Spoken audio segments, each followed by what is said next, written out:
की इमर्जन्सी आम्ही रुग्णाच्या विरोधात नाही आहे. कुठल्याही रुग्णाच्या जीविताला धोका होण्याचं आम्ही खबरदारी घेणार आहे, धोका होणार नाही याची जबाबदारी घेणार आहे. आणि आम्ही नंबर दिलेला आहे, तालुक्याने नंबर दिलेला आहे आणि तालुक्याने मेडिकल स्टोर जे चालू राहणार आहे त्याचं पण नंबर दिलेला आहे, त्याचं नावं दिलेलं आहे. तुम्ही कृपया हे व्यवस्थित तुमच्या माध्यमातून प्रसिद्धी लोकांपर्यंत पोहोचवा, जेणेकरून लोकांना कुठल्याही पद्धतीचा त्रास होणार नाही.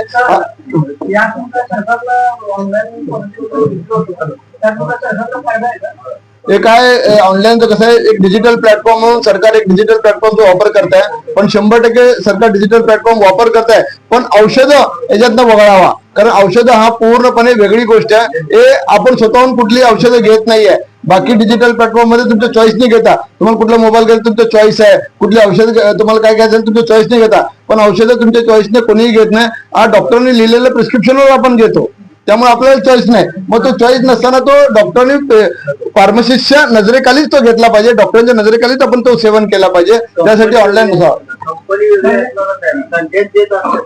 नाही नाही, कंपनीचा औषधाचा प्रश्न नाही आहे. आता तुम्हाला एका डॉक्टरांनी तुम्हाला एक औषध लिहून दिला आणि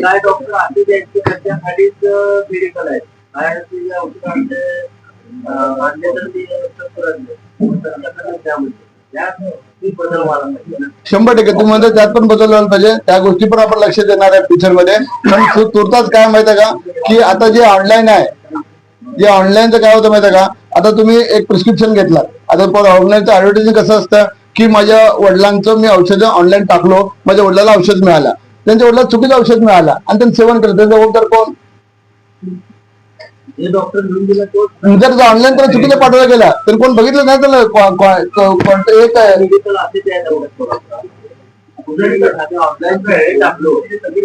एक बोलतोय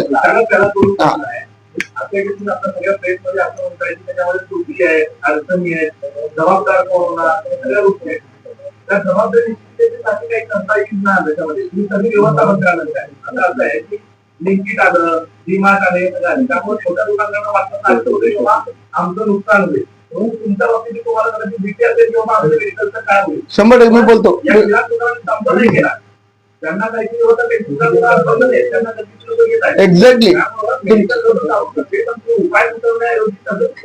एक्झॅक्टली तुमचा विषय खूप महत्वाचा आहे. ऍक्च्युली इथंच तुमच्या सगळ्यांचा प्रकाश तुम्हाला गोष्टी क्लिअर होणार आहे की बाकी धंदा कुठल्याही बिझनेसला कुठला कायदा नाही आहे. म्हणजे कुठल्याही मोबाईलला कायदा नाही आहे, किराणा दुकानला कायदा नाही आहे, इलेक्ट्रॉनिकला कायदा नाही आहे, कुठल्याही गोष्टी फर्निचरला कायदा नाही आहे. पण ड्रग्ज अँड कॉस्मेटिक ऍक्टच्या कायद्याच्या अंतर्गत आम्ही बिझनेस करतो. आता लिकर सुद्धा कायद्याच्या अंतर्गत बिझनेस होतात. लिकर, दवा आणि दारू दोन्ही कायद्याच्या अंतर्गत बिझनेस होतात. कायद्याच्या अंतर्गत बिझनेस होणारा एक कायदा लिहिलेला आहे, तो पूर्ण कायदा त्या ऑनलाईनसाठी पुन्हा एकदा लिहावा व्यवस्थित, स्टार्ट टू एंड. आणि एक मिनिट, स्टार्ट टू एंड पूर्ण कायदा लिहावा आणि लिहून मग तुम्ही स्टार्ट करावा. दोन GR ने तुम्ही एक असं पूर्ण कायदा चेंज करू शकत नाही ना तुम्ही. मग त्याच्यातल्या त्रुटी राहणार ना, त्या गोष्टीला त्रुटी राहणार त्याच्यामध्ये. आम्ही काय म्हणतो माहिती का, असं 2 GR करून तुम्ही असं विरोधाभास निर्माण करू नका. करायचं असेल तर पूर्ण A to Z म्हणजे 1945चा जो कायदा ड्रग्ज अँड कॉस्मेटिक ऍक्ट आहे त्याच्यामध्ये जे गोष्टी आहेत त्याच्यामध्ये 2 GR ने आम्ही प्रूव्ह करतो, 2 GR ने तो पूर्ण होत नाहीये. साहेब आता तुम्ही म्हणलात किराणा दुकानदाराचं होतं निश्चितच आम्ही तंत्रज्ञानाचा विरोध बिलकुल नाही. तंत्रज्ञान आमच्याही फील्डमध्ये यायला पाहिजे या मताचे आहोत आम्ही. कम्प्युटरायझेशन सर्व दुकानं झाले, आमच्यामध्ये अनेक सुधारणा झाल्या. सुधारणा हे रुग्णांचा सुरक्षिततेचा आहे. नाही, होम डिलिव्हरी कधी देतो मी, जेव्हा फिजिकल प्रिस्क्रिप्शन आमच्याकडे येत आहे. नाही ऐका ना, आम्ही दुकान एक मिनिट ऐका ना, ते आमच्याकडं एक मिनिट मी सांगतो त्याचा. आम्ही घरपोच देतो, नाही असं नाही. जे पेशंट आमचा वर्षानुवर्ष आमच्याकडून घेतो त्यांच्या चिठ्ठी आमच्याकडे आहे, त्याचा कॉपी आमच्याकडे ठेवलेली आहे फाईलला, शेड्यूल एक्स वगैरे. आणि निम्म गोळी संपलेली आहे, निम्म गोळी पैसे नसल्यामुळं त्यांनी पुढच्या आठवड्यात घेतोय.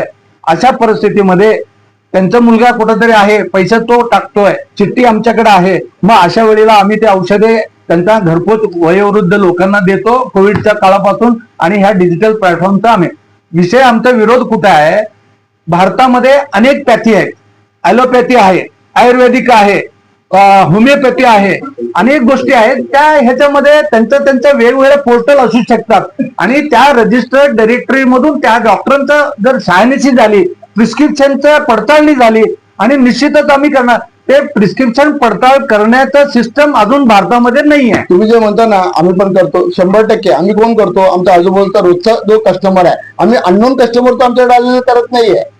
आम्ही रोज ज्याला गोळ्या लागतात आणि त्याच्यासाठी गोळ्या आणि बाकीच्या दुसऱ्या आजारासाठी वेगळ्या वेगळ्या आजारांवर एक मिनिट, तुम्ही काय म्हणता साहेब? आपल्याकडे आता जे आपण मेडिकल मध्ये आहात डॉक्टर प्रिस्क्रिप्शन बघता, तुम्ही काही डॉक्टरना फोन चेक करावं जात नाही. जे प्रिस्क्रिप्शन समोर तुमचं ते प्रिस्क्रिप्शन बघता देतात त्याच्यात. नाही फिजिकल प्रिस्क्रिप्शन असतो आणि त्याच्यामध्ये पाठीमागे आम्ही सेपरेट स्टॅम्प मारतो आणि त्याचा डाटा आमच्याकडे H1 रजिस्टर म्हणून. नाही साहेब, नाही सप्लाय. आता कसं होतंय, तुम्हाला सेल बिल मारलं की आमचं H1 रजिस्टर मेंटेन होतो. एका क्लिक वरती आमचा पूर्ण डाटा पेशंटचा निघू शकतो, कुठला पेशंट कुठल्या डॉक्टरचा आणि किती गोळ्या लिहिल्या हे सगळं H1 रजिस्टर आमच्याकडे आहे. वेळोवेळी ड्रग इन्स्पेक्टरचा इन्स्पेक्शन केलं जातो आणि ते रजिस्टर मागितलं जातं आणि सेल किती, परचेस किती, राहिलं किती ह्याचं पडताळणी केलं जातं आणि या सर्व गोष्टीला हे बगल या ऑनलाईन फार्मसीमध्ये आहे. सोलापूर शहरात असे मेडिकल तुम्हाला मी दाखवतो माझ्या विदाउट प्रिस्क्रिप्शन कोडिंग औषधे दिल्या जातात, गर्भपाताचे औषध दिले जातात, 5-50 रुपये देऊन दिले जातात. याच्यावर तुमचं काय म्हणणं? एक मिनिट, माझ्यासोबत त्याला जे ज्ञान आहे, ज्याला भारतात ज्ञान येत आहे, अशी औषधे सुद्धा तुम्हाला सोलापूरच्या काही मेडिकल मधून लगेच याच्याबद्दल तुम्हाला क्लॅरिफिकेशन देतो. कोडिंग सारखं औषध देतो. याच्यासाठी आपल्याकडे FDA आहे. FDA याच्यावर कारवाई करतं. ठीक आहे, तुम्ही काय देता? नाही मागितलं मेडिकल ऐका सगळे मेडिकल देत आहेत. तुम्ही म्हणता ऑनलाईन वर देतात त्यामुळे धोका निर्माण होतो, नशेच्या औषधी देतात. अहो सोलापुरातले मेडिकल आणि कोडिंगसाठी नशेचं औषध देतात. तुम्हाला सांगतो ना, ते सांगतोय. पण जे देतात ना त्यांना कारवाई करणारे प्रशासन आहे, पण ऑनलाईनला कारवाई करणारा प्रशासन नाहीये. एकच मिनिट साहेब, किती मेडिकल साहेब तुमच्या प्रश्नाचं उत्तर देतो. गेल्या 2-4 वर्षामध्ये 250 ते 300 केमिस्टांचं लायसन्स कायम निलंबन झालेलं आहेत आणि अशा जे नियम आहे बघा, संघटना आले, सभासद आले, 98% 95% नियमाने व्यवसाय करायचा आणि एक ग्रह उलटा कधी कधी फिरत असतं आणि त्यांच्यावर कारवाई होत असतं. 250-300 जणांचा निलंबन ड्रग ऑफिस कडून करण्यात आलेले आहे आणि ते व्यवसायातून बाहेर गेलेले आहे. इथून गेल्यानंतर तुम्ही FDA ला जरी गेला, अन्न औषध प्रशासनाला जरी विचारलं तर त्यांनी सांगतात हे जे नियम बाह्य करणारे असतात सगळ्या प्रोफेशन मध्ये असतात आणि त्यांच्यावर कारवाई केली गेली. संघटना अशा लोकांना पाठीशी घालत नाही. प्रॉफिट 16% घेतो आणि नियमानुसार घेतो. हो 60 ते 70% प्रॉफिट सुद्धा याच्यात घेतलं जात आहे. मला एका मेडिकल मध्ये एखादा ट्यूब करू शकतो, जे 110 रुपये MRP आहे ते 100 रुपये 10% डिस्काउंट मिळत आहे. आणि आणखीन एका मेडिकल मध्ये जर मी गेलो तर तेच मला 40 रुपये त्याच नंबरचा मिळतं. हे फरक आमच्या विरोधात हेच आहे. जेनरिक जे मेडिसिन केलं जातं, जेनेरिक नाही, रेग्युलर मेडिसिन जर तुम्ही दाखवला सर, कमीत कमी एक मिनिट मी तुम्हाला मी स्टेटमेंट देतो तुम्हाला. एथिकल जर तुम्ही आणून द्या, त्याचा कंपनीचा खरेदी बिल आम्ही दाखवतो, त्याच्यामध्ये आमचा 16 ते 20% पेक्षा 1% जास्त मार्जिन नसतो आणि तुम्ही आणून दाखवायचा. नाही तुमच्या खरेदी समजा 100 आहे, हा. MRP 200 लावली. नाही तसं होत नाही, तसं होत नाही. एक मिनिट प्रशांत एक मिनिट. एथिकल कंपनीचं जे काय असेल ड्रग प्राइस कंट्रोल हे ठरवण्याचा अधिकार हा शासनाला आहे. तुम्हाला विरोध नाहीये, पण जे डिस्काउंट दिलं जाते नाही. MRP ऐका साहेब, हे सगळं मेडिकल लाईन महाग झालेली आहे. त्यांना जर एखाद्याला फायदा होत असेल तर तुम्ही या लोकांना ऑनलाईन वाल्यांना तरी काय. एक मिनिट मी तुम्हाला सांगतो, स्पष्टपणे सांगतो. MRPचा पेक्षा 20% पेक्षा जास्त मार्जिन आमचा एथिकल मध्ये नसतो. तुम्ही जेनरिकचा बोलत असेल, जेनरिक जे आहे ना, जेनरिकचा जे काय रेग्युलर औषध नाही हो मिळत. मी तुम्हाला, तुम्ही मला दाखवा, तुम्ही दाखवा, मी तुम्हाला सांगतो. नाही आता तुम्ही म्हणताय की बरोबर. तर मला रेग्युलर गोळी तीच कंपनीची गोळी ऑनलाईन मधून घरपोच कमी किमतीत मिळत असेल तर तुम्हाला अडचण नाही. नाही त्या मला बोलले पाहिजे मी व्हेरिफिकेशन केल्यानंतर घेणार नाही. एक तुम्ही हे बघा कंपनी जे लिहिलेले असतात ते नसतात, त्यांनी सबस्टिट्यूशन देतात. त्यांनी डुप्लिकेट पाठवत आहे, मग आम्ही लोकल मेडिकल मधून घेतलेले हे डुप्लिकेट नाही का? एक मिनिट मी बोलतो. अमेझॉन सगळ्या फार्मसी ऑनलाईन डॉक्टरांना सुद्धा व्हेरीफाय करून देतात. एक मिनिट मी बोलतो तुम्हाला. हे बघा, एक मिनिट एक जण विचारा. मी तुला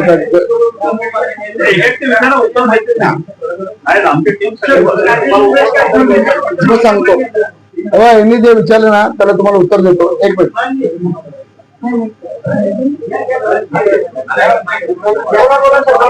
ते काय सगळे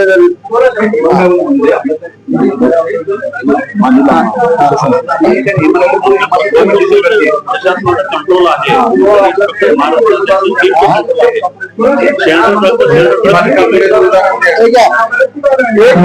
एक मिनिट. सोलापुरातलं एक केस तुम्हाला सांगतो. बंकापुरीमध्ये सांगतो माहिती सांग. नाही एक केस सांग बरं सांग.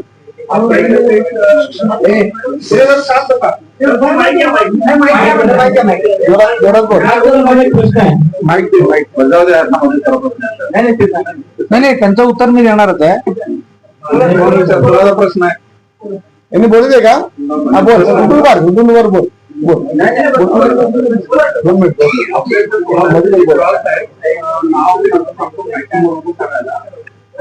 शांत. जोरात बोल.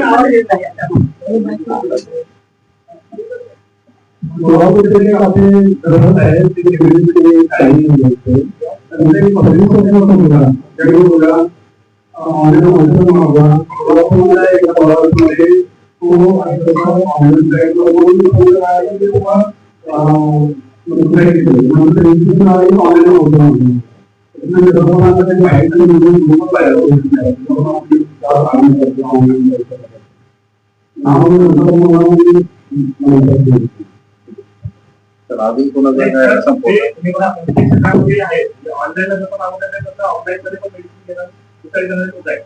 ठीक आहे. हा मुद्दा दिला आहे. दुसरा मुद्दा फक्त माझा एक मुद्दा आहे. तुम्ही जसं ग्राहकांचा किती म्हणून सगळं आता बोलताय सगळे डिस्काउंट बद्दल. तिसरी व्यक्ती बद्दल तुमची भूमिका काय आहे? आता एक ग्राहक आले फक्त त्याची तुमच्या नाहीये का?